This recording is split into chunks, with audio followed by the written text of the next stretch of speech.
Yamina Oudey, tombée au champ d'honneur en octobre 1957, était un symbole de courage et d'abnégation.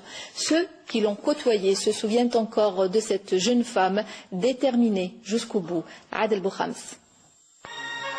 Le parcours mené par Yamina Oudey, dite Zulekha, durant la guerre de libération nationale, reflète l'attachement de tout un peuple à sa liberté.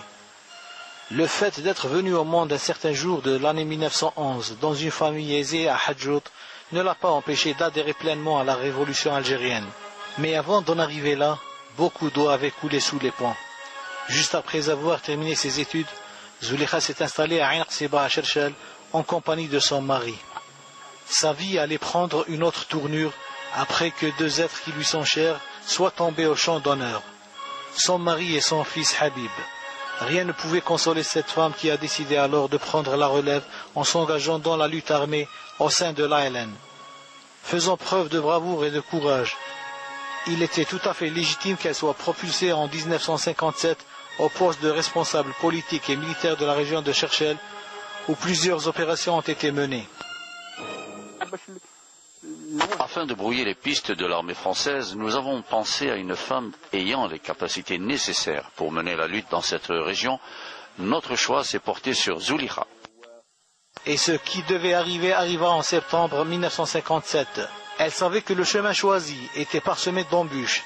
Entre les monts de Menassar et de Cherchel, Zulekha sera arrêtée par les militaires français. Elle subira les pires sévices sans être jugée. Elle a été arrêtée et transportée dans un véhicule blindé pour être ensuite exposée devant la population. Lorsqu'un officier lui ordonne de faire une déclaration à la population, elle lui a craché au visage. Lui qui voulait l'humilier devant les siens, il ne s'attendait pas à se voir humilié de la sorte. Zulekha savait que cela allait lui coûter cher, et la réaction des forces coloniales ne sera pas tendre avec elle. Nous pouvons supporter tous les sévices. Yamina Oudey a rendu l'âme le 25 octobre 1957. Une autre militante s'est sacrifiée pour que vive l'Algérie, libre et indépendante.